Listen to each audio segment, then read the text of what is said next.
Hi, I'm Leah Simone Davila, or Davila, whichever way you want to call it, and this is my project, Mind, Body, and Soul.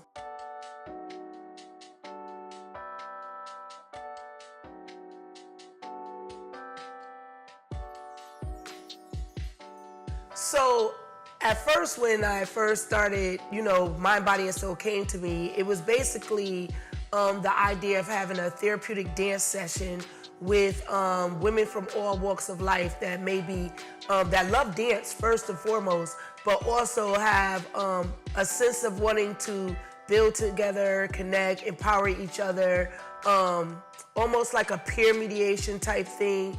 But basically, I want to establish a circle that we are able to help and uplift each other through dance.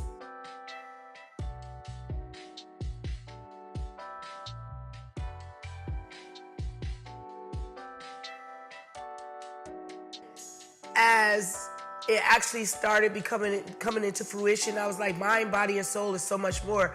I think it's everything that encompasses not just me, but the world and the community that exists around me.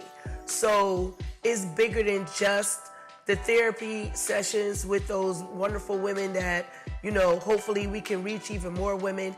But it's like just a community that, like I said, that evolves around me or I'm involved with.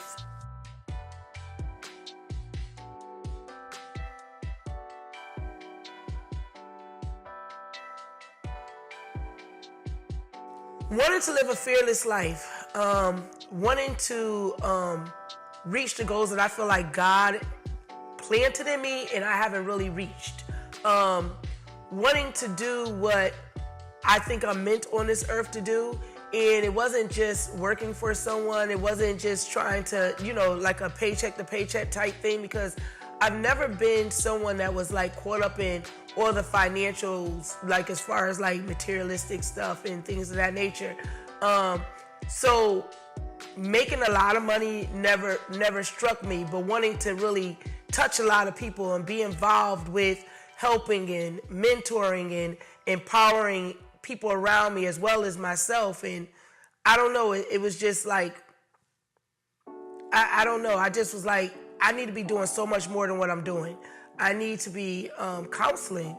I've been told by many people I have a lot to offer, and I haven't felt like I've opened myself to offer it. So on that day in celebration of my birthday, I felt like I started to liberating myself by, opening myself to a group of women and letting them know like some of my deepest, darkest secrets, because I felt like if my secrets and how I overcame them can help them, that's what I need to be doing.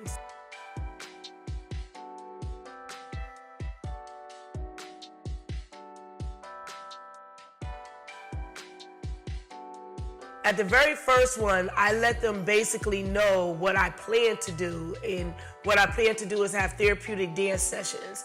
Basically, it's a time for us to be able to, unleash our fears and put it out into the atmosphere so that we can like talk our way through it and uplift and help us to overcome certain things. So that is the therapy part of it, where it will be like counseling, peer counseling and sharing our issues. And sometimes you have to say something and let it be heard by not just your inner thoughts, but the people around you, for you to be able to start fixing those problems. I think our first topic, when we had our first real session, was we used Mary J. Blige, Just Fine.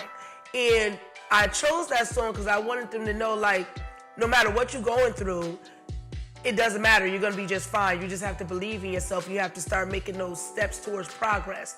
And so what we'll do is I will match a song to whatever topic or whatever issue that I feel like we need to start addressing so that we can grow.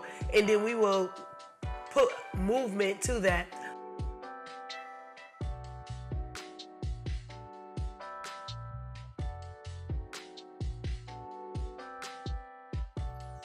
One of the things that came out of our session was that two of us are chronic procrastinators. So one of the books that we're gonna all start reading as a group is called A 5-Minute Rule. So it's not just about, having fun and dancing. It's not about, I wanna be a dancer when I grow up, because most of us are grown. it's also about being able to grow and become better people so we can be better for, the people around us and our kids, and create those legacies and break those cycles and chains that we've allowed to oppress us within our own mind.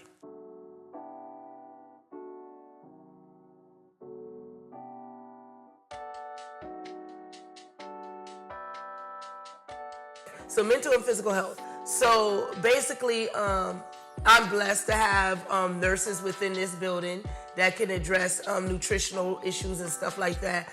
But I feel like a lot has to do with our mental health. I've had someone share depression with me. I had someone share, they want to stop smoking and stuff like that. And mental health is a hidden issue in the Black community. We don't like to talk about it. There's jokes now that say that, when we have people that act certain ways, we're like, oh, that's just Uncle such and such, he crazy. That's our explanation for everybody. They're crazy. We need so much more knowledge when it comes to, mental health and being able to know how to address people, being able to give them the resources without judgment. So, and that's the thing, is like therapy. You don't hear Black people say, oh, I gotta go to my therapist, and people are looking at them sideways. It needs to be something common in our community, because we're dealing with a lot, and sometimes we're dealing with stuff subconsciously and don't even realize we're dealing with it.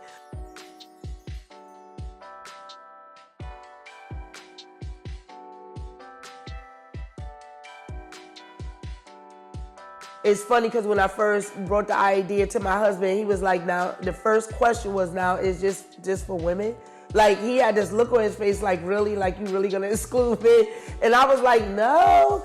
And my thing is, absolutely not. It's not just for women, but it has to be for people that are open-minded and just ready to receive. That's all I can say. It doesn't matter who you are, as long as you're ready to be receptive.